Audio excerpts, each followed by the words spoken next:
నమస్కారం, మీరు చూస్తున్నారు HN9 టీవీ. తిరుపతి జిల్లా గూడూరు పట్టణంలో తుఫాన్ వరద బాధితులను ఆదుకోవాలని డిమాండ్ చేస్తూ టీడీపీ జనసేన పార్టీల ఆధ్వర్యంలో గూడూరు నియోజకవర్గంలోని బాధితులతో కలిసి మాజీ ఎమ్మెల్యే పాసం సునీల్ కుమార్ ర్యాలీలో పాల్గొన్నారు. టీడీపీ కార్యాలయం నుంచి రెవెన్యూ డివిజన్ కార్యాలయం వరకు ర్యాలీ జరిగింది.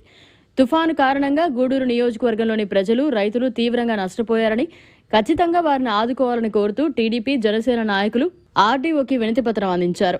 అలాగే గూడూరులో సమస్యల సాధన కోసం ధర్నా చేస్తున్న అంగన్వాడీ కార్మికులకు పాసం సునీల్ కుమార్ మద్దతు పలికారు. ఈ కార్యక్రమంలో కోట, వాకాడు, చిట్టమూరు, చిల్లకూరు, గూడూరు మండలాలకు చెందిన టీడీపీ జనసేన పార్టీల నాయకులు, కార్యకర్తలు పాల్గొన్నారు. వాళ్ళ సొంత బంధువులు కూడా మాత్రం ఎన్ని కోట్లైనా మొత్తం విడుదల చేసేటువంటి కార్యక్రమం. మీకు పెద్ద పనిగా ఈ యొక్క కోరికలను తీర్చేదానికి డబ్బులు మన కాన్స్టిట్యూన్సీలో ఉన్నాయి.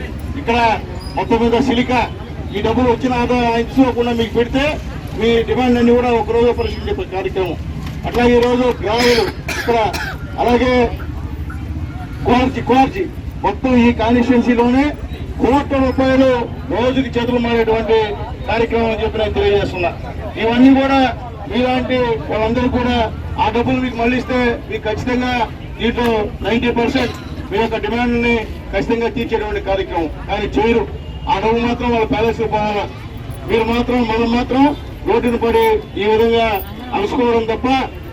అయితే ఒకటి, ఇటువంటి ప్రభుత్వం అయినా ఖచ్చితంగా దిగి రావాలా మీ డిమాండ్కి. ఎందుకంటే అంగన్వాడీ వర్కర్ కానీ అంగన్వాడీ టీచర్లు కానీ నిరసన తెలియజేశారంటే ఆ యొక్క ఏమంటారు ఊరికి ఏ గవర్నమెంట్కి పోదు.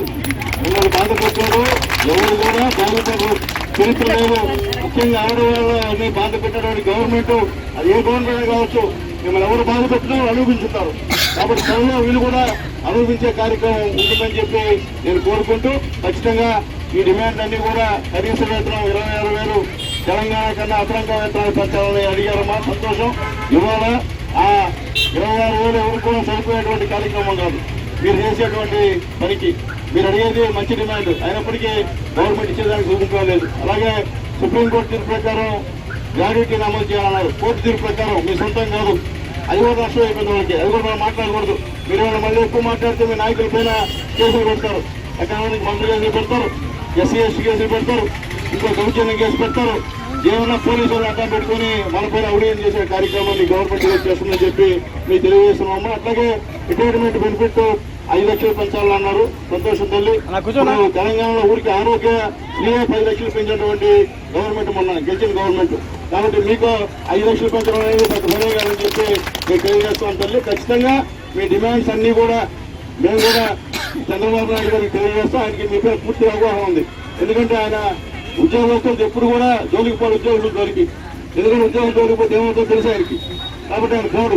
ఏదైనా ఉన్నా కానీ సామరస్యం కూర్చోబెట్టి పరీక్షిస్తాడు. ఈ విధంగా దౌర్జన్యాలు చేసి అలా పైపించి మీరు వింటారా ఏంట్రా. ఈరోజు కోటమూరు శ్రీనివాసులు ఎమ్మెల్యే, ఈ పక్క రైడోకోట ఎమ్మెల్యే అంగన్వాడీ మీటింగ్ వచ్చి నిలబడుకొని మీరు కానీ ఈ యొక్క ఉద్యమాన్ని కానీ ఆపిపోతే మీ ఉద్యోగాలు పోతాయి అంటే భయపించడం. అంటే భయపిస్తే భయపడతాం మనం. అది తెలుసుకున్నాం మనం తేలిక ఆడవలసలకి భయపడరు. ఎందుకంటే దేనికన్నా మీరు నిర్భయంగా నిస్వార్థంగా పోరాటేటువంటి పోరాట పటిమ మీలో ఉంది, మిమ్మల్ని నడిపించే నాయకుల్లో ఉందని చెప్పి నేను తెలియజేస్తూ